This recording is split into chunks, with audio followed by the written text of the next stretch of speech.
देखिए, जवाहरलाल नेहरू जब 15 अगस्त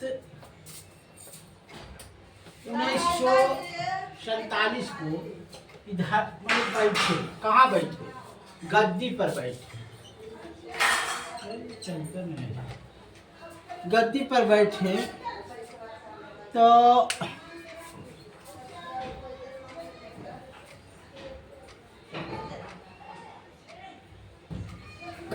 उन्होंने पंचवर्षीय योजना लागू कर दिया। पंचवर्षीय योजना, इसी पंचवर्षीय योजना में क्या मिला? राउर केला मिला, राउर केला, जिसमें लोहे का इस्पात हुआ है ना। उसमें राउर केला, सिंदरी सीमेंट का कारखाना, सिंदरी, और Bokaro steel plant, Bokaro steel plant. तो ये सब कितना काम किया? क्या किए? जवाहरलाल नेहरू जी किए पंचवर्षीय योजना। 2017 में इस पंचवर्षीय योजना को बंद कर दिया गया। पंचवर्षीय योजना बंद कर दिया और इसको लाया गया, पंचवर्षीय योजना बंद करके लाया गया योजना आयोग समिति। क्या लाया गया? योजना आयोग समिति। इसमें क्या कहा गया? इसमें जो भी प्रधान होगा वह प्रधानमंत्री होगा, प्रधानमंत्री इसका सदस्य होगी। यह पंचवर्षीय योजना लागू किया गया और जिसका प्रधानमंत्री होगा। इसको बदला कौन? नरेंद्र दास मोदी। वही शायद आए 14 में आए, 15 में बदल दिए। आज तो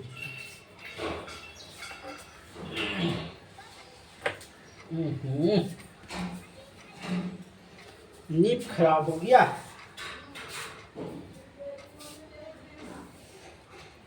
तो ऐसी बात हो गई। अब देखिए, एक होता है योजना समिति, योजना समिति। अब इसमें देखिए क्या है। योजना समिति क्या है? योजना समिति जिला स्तर पर कार्य होता है, जिला स्तर पर, फिर होता है ब्लॉक स्तर पर, फिर होता है पंचायत स्तर पर। ये योजना बनता है। जैसे आपको बताते हैं, कोई मुखिया है, उसने योजना डाला कि यहाँ से यहाँ तक ढलाई करना है, तो ये चला गया कहाँ? ब्लॉक स्तर पर। अब फिर ब्लॉक से कहाँ गया? जिला स्तर पर। और जिला भेजा कहाँ? विधानमंडल को। अब फिर उसी तहत वो आया, तो उस पर क्या आया? पैसा आया। मान लिया जाए 1 करोड़ का रुपया हुआ, 1 करोड़ का, तो 1 करोड़ क्या होगा? ढलाई में लगेगा। एक होता है केंद्रीय मंत्रिमंडल, केंद्रीय मंत्रिमंडल। इसमें क्या होता है कि केंद्रीय मंत्रिमंडल का एक सचिव होता है, उसको बोलते हैं विधि सचिव, विधि सचिव। केंद्रीय मंत्रिमंडल का मालिक होता है प्रधानमंत्री, प्रधानमंत्री। और इसको नियुक्त करता है, प्रधानमंत्री को नियुक्त करता है राष्ट्रपति। केंद्रीय मंत्रिमंडल में किस विभाग को केंद्र में देना है, किसको मंत्री बनाना है, उसका नियुक्ति करेगा राष्ट्रपति।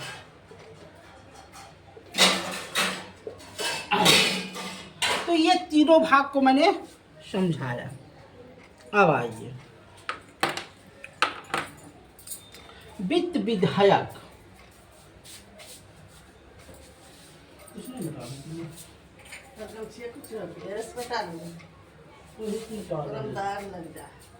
एक होता है वित्त विधायक,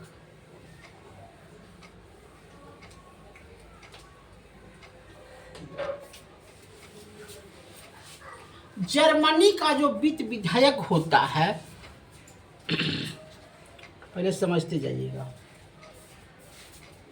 जर्मनी का वित्त विधायक होता है, वित्त विधायक, इसको पेश किया जाता है विधानमंडल में। कहाँ पेश किया जाता है? विधानमंडल में। और भारत का, अब आइए भारत का वित्त विधायक पेश किया जाता है लोकसभा में। और ये 14 दिन तक इसको सूचना दिया जाता है। 75 दिन इस पर बहस चलता है और अंत में राष्ट्रपति का साइन होता है, तो ये बन जाता है क्या? कानून। राष्ट्रपति का साइन होता है तो वो बन जाता है कानून।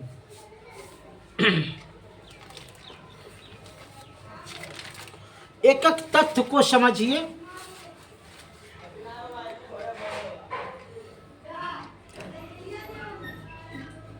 कहता है कि जवाहरलाल नेहरू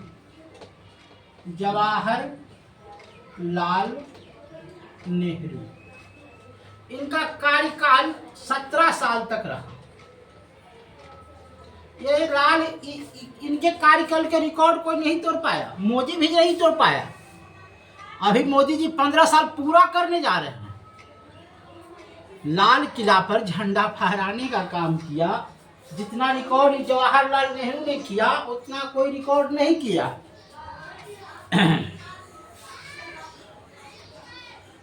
कहता है कि मई 1964 में जवाहरलाल की मृत्यु हो जाती है। कारण इसका देखिए बताते हैं। 64 में मृत्यु कैसे हो जाती है? जवाहरलाल से मिलने आता है चीन के राष्ट्रपति और उनको कहता है जवाहरलाल नेहरू को कि अभी अभी आप देश से आज़ाद हुए हैं, आप जो है सेना में पैसा खर्च नहीं कीजिए। काहे बंदूक पिस्तौल बनाइएगा, आप देश के विकास के लिए खर्चा कीजिए, देश के विकास के लिए खर्चा कीजिए, सेना के लिए नहीं खर्चा कीजिए। उनकी बात को ही मान लेते हैं। और करता है क्या चीन? 1962 में चीन चढ़ाई कर देता है, चढ़ाई करता है और 17,000 किलोमीटर स्काई चीन ले लेता, छीन लेता है। स्काई चीन जो है छीन लेता है इसे। माने हमको जो है मानसरोवर और कैलाश पर्वत, माने मानसरोवर और कैलाश पर्वत, कैलाश मानसरोवर, ये सब भारत का हिस्सा था। लेकिन इस चीन जो है जबरदस्ती हमसे धोखे से ले लिया। भारत की सेना उतना मजबूत नहीं थी, जवाहरलाल नेहरू सेना पर ध्यान नहीं दिए। अंततः स्काई चीन मतलब होता है चीनी, स्काई चीन क्षेत्र हमको गंवाना पड़ा। तो यही सोच करके के मई 1764 में जवाहरलाल जी की मृत्यु हो जाती, वो मर जाते।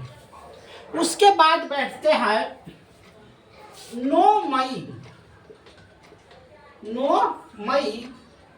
1965 को, 9 मई 1965 को बैठते हैं लाल बहादुर शास्त्री। लाल बहादुर शास्त्री कुछ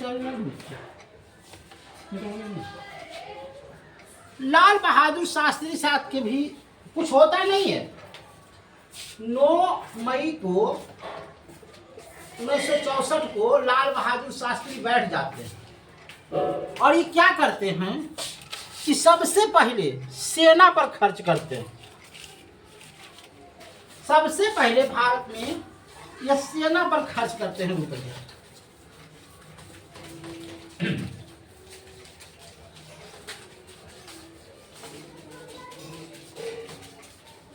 देखिए क्या होता है, जब 1965 में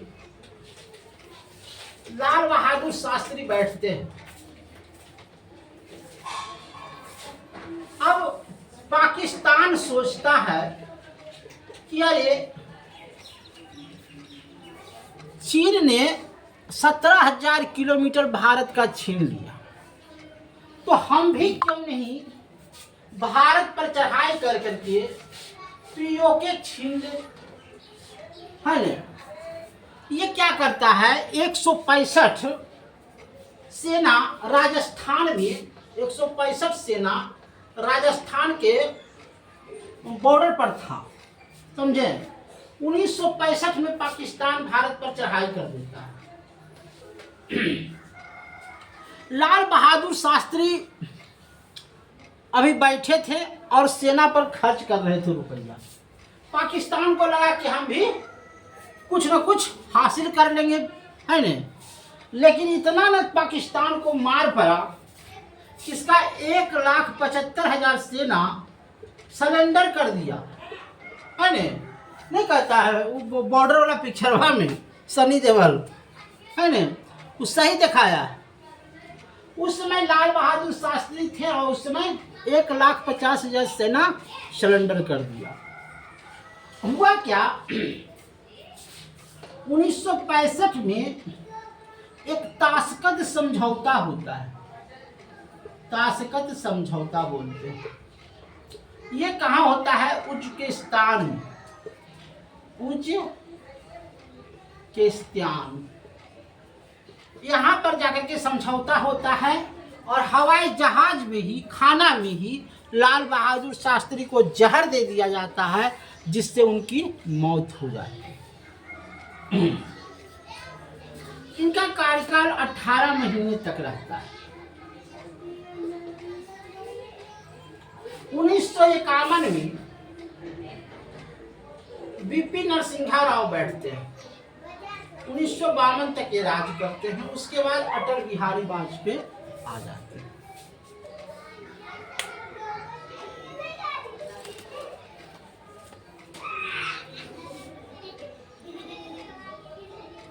हरित क्रांति लाल बहादुर शास्त्री के विजन में आया। जय जवान जय किसान का लाला रहा बहादुर शास्त्री ने है न, क्या भी किए।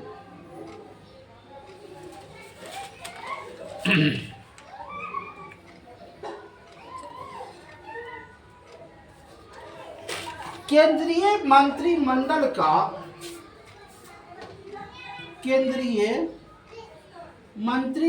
का जो सचिव होता है वो होता है कौन होता है, प्रशासनिक अधिकारी होता है। जो सचिव होता है वो प्रशासनिक अधिकारी होता है।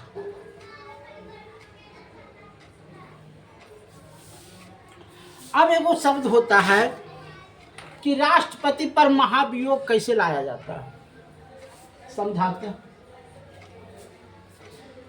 क्योंकि वो होता है ना कि सबसे बड़ा राष्ट्रपति होता है, लेकिन नहीं, राष्ट्रपति के ऊपर भी एक महाभियोग ला सकते हैं।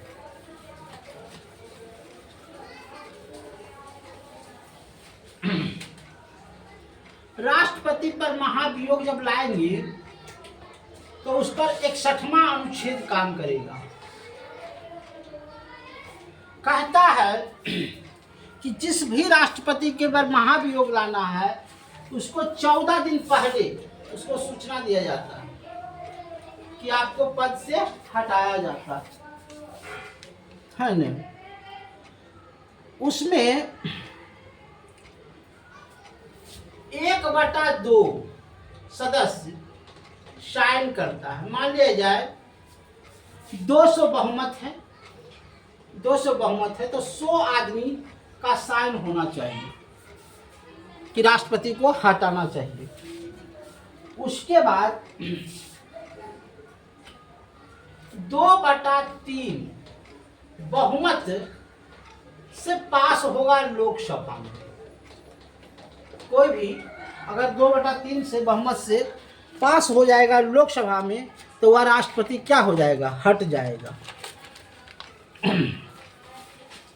एक होता है असंवैधानिक और एक होता है संवैधानिक। इसको जरा समझ लीजिए, असंवैधानिक और संवैधानिक। संवैधानिक का मतलब होता है कि जो संविधान में लिखा हुआ है, जैसे संविधान में लिखा हुआ है लोकतांत्रिक सामाजिक, तो जो संविधान से लिखा हुआ है और जो संविधान से चल रहा है उसको बोलते हैं संवैधानिक। और असंवैधानिक जो संविधान में लिखा हुआ है नहीं, लेकिन समाज की नज़रों में, लोगों की नज़रों में वो चल रहा है, जैसे मानवाधिकार असंवैधानिक है, असंवैधानिक है, लेकिन इसको संविधानिक के तहत माना जाता है। योजना आयोग देखिए, हम बताते हैं योजना आयोग असंवैधानिक है, योजना आयोग असंवैधानिक है, लेकिन ये चल रहा है संवैधानिक की तरह। वित्त आयोग संवैधानिक है, ये संविधान में लिखा हुआ है कि वित्त आयोग की भाषा होगी। उसी तरह से राष्ट्रीय विकास परिषद ये क्या है, संवैधानिक है। योजना पंचशील समझौता, पंचवर्षीय योजना ये क्या है, असंवैधानिक है। तो जो मानव ने खुद बनाया वो असंवैधानिक, और जो संविधान में लिखा हुआ है जैसे मंत्रिमंडल का गठन, तो ये संवैधानिक है, ये होगा संवैधानिक। तो जो संवैधानिक है संवैधानिक रहेगा। विधि का शासन ब्रिटेन से लिया गया, विधि का शासन ब्रिटेन से लिया गया है। राष्ट्रीय आयोग द्वारा मुख्यमंत्री का क्या होता है, चुनाव होता है। आज तक कहानी इतना ही, कल हम फिर पढ़ाएंगे। धन्यवाद।